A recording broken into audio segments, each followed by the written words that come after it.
Hello and welcome to NETSCAN. I'm going to be talking about arthritis and general inflammation of joints and so on as we get into this. I've had an awful lot of success with this particular problem over the years with hundreds and hundreds and hundreds of people that have come to me with pain, joint pain and any other kind of pain, quite frankly, whether it be in their head or anywhere else in the body.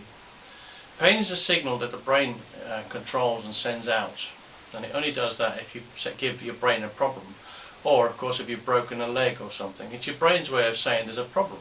It's like a car, it would have a flashing light on the dashboard if there's a problem somewhere, and you have to go and find the problem, fix the problem, and then the flashing light disappears.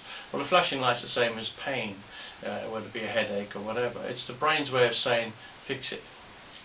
Now, there's two types of pain. One is a sharp pain that you get when you break a leg, for example. It's your brain's way of saying, don't move it, because if you do move it, of course you make it worse. And it's the brain controlling the situation. You wouldn't know you've broken your leg unless your brain sent a signal called pain to that particular point. Pain is a signal that always, always, always comes from the brain. It cannot come from your leg or your knee or your back. It goes to your knee, your leg or your back, and it comes from your brain. And that's a fact. So your brain then takes away the pain slowly from the broken leg as the leg recovers. So you can start to use it again. It's the brain controlling the situation. The other kind of pain you get is the one that you get when you give your brain a problem with a drug called tomato or chicken or whiskey, gin. It's your brain's way of saying, I don't want it. But the pain, this particular pain signal doesn't have to stay in your head. It can and it does run down wires called nerves that lead to your back or your knees or your elbow or whatever. Generally the pain, when it leaves the brain, that computer in your head, runs down wires called nerves and goes to the weakest parts of the body. The weakest parts being the joints, of course, in most cases the knees, because they've been carrying you around all these years. And they may well become inflamed because they've got sensitive nerve endings. And once you get inflammation in a joint, your brain then sends more pain to say there's a problem because the whole thing's not running in sync properly. It's not lined up. But your brain only sends out these wrong signals if you put wrong signals in. It's like any computer. So when you come to NETSCAN, we can fix that.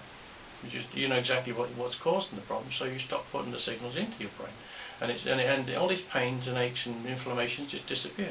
I'm going to take you through some letters now to prove my point. We've got an awful lot of them over the years, but I'm just going to pick out a few because obviously we're going to be a bit short on time. Okay, for many years, many years, I have been a sufferer of chronic osteoarthritis, registered disabled. I have been happily following the advice given and have to report that the results so far have been tremendous.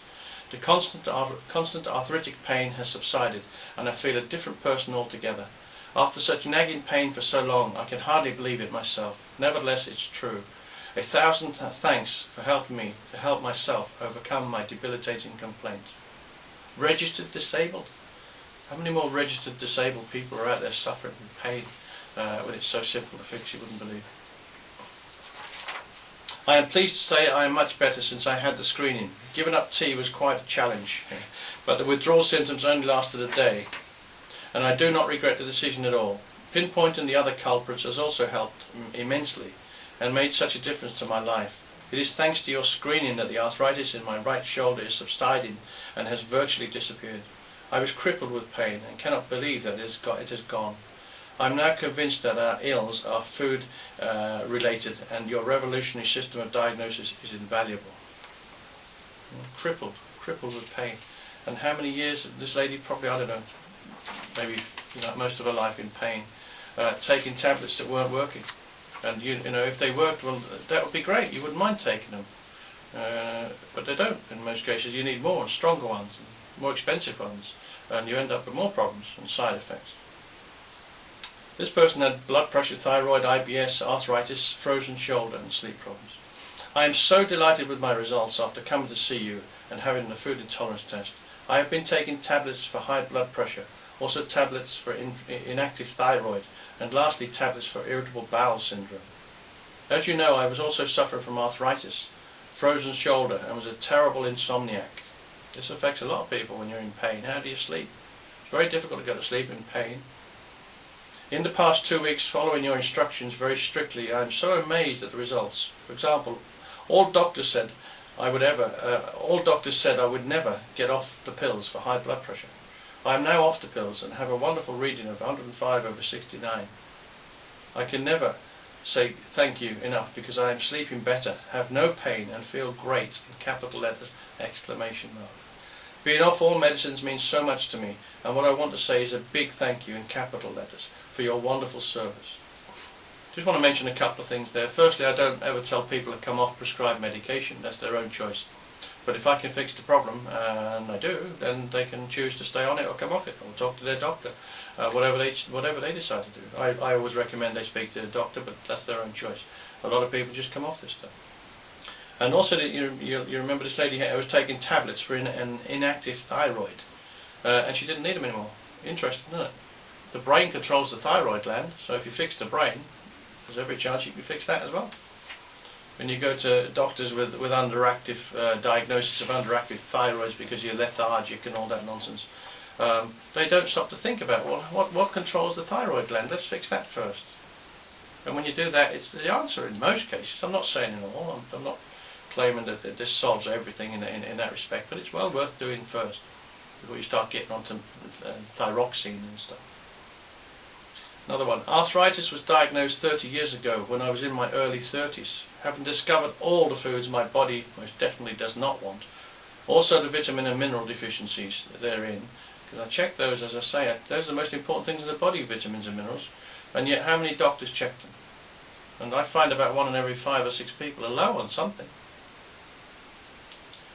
And putting this so valuable knowledge into practice, all within 3 to 4 weeks of my visit, I can confirm that what you said I may discover. The need for my daily dose of anti-inflammatories diminished, and in 2.5 months since I saw you, I have taken on average 1 for 2 weeks. Add to this the remarkable fact that all the arthritic joints do not ache, and that's in capital letters.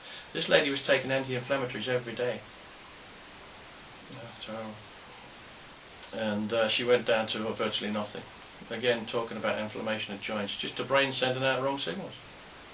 There are other very important facts to report. I'm sleeping very peacefully and feel a great general sensation. There are other very important facts to report. I'm sleeping very peacefully and feel a general sensation of well-being. My eyes do not water early morning on waking as they did before, and they do not have that tired feeling anymore. My nails, both hands and feet, are in wonderful condition, and a very important fact, my copper bracelet worn for many years does not produce a black-green mark on my wrist any longer. I could go on and on. Many thanks, Gerard. Yeah, interesting, huh? It's chemistry. These things, these copper bracelets and so on, can and do create all sorts of weird colours and react with sweat and the other chemicals that come through the body, and in fact can in many cases cause problems. It's like magnets. They can help, I guess. I always tell people to take them off when they come to see me, because they've had them for years in most cases and they haven't worked. There's lots more letters here. I could go on and on. We're going to run short of time. But with a magnet, for example, it can either affect your nervous system in a positive way or a negative way, or maybe it's not going to do anything at all. Who knows? If it's worn down or been, most people have been wearing them for years. And my first question is how are they doing? Have they helped? And most people's reaction is, well, I don't really know. What I say is take it off, because you don't need anything to become healthy. Nothing at all. Absolutely nothing. All you need to do is get a health scan and stop putting in the things your brain can't handle, and your brain then stops sending out the wrong signals, whether they be pain signals or whether it be inflammation, sensitive nerve endings at joints. It's so simple, and it really does work, as I say. Okay, running short on time. Have a look at my website, healthscan.co.uk, if you're watching this on YouTube. Also, I've got a book, just give you a quick look at that I've written. It's called Why Doctors Don't Make You Healthy. Nice picture of me on the front there as well. Okay, you can buy it in any bookshop, price £10, UK price. You'll see all this on my website, you can review it there. I also provide online health advice if you do need it, say if you're travelling, if you're a long way off. I work out throughout Europe mostly, but I do travel around the world from time to time quite extensively. Okay, got to go, running short on time. All the very best, and thank you for listening. Bye bye.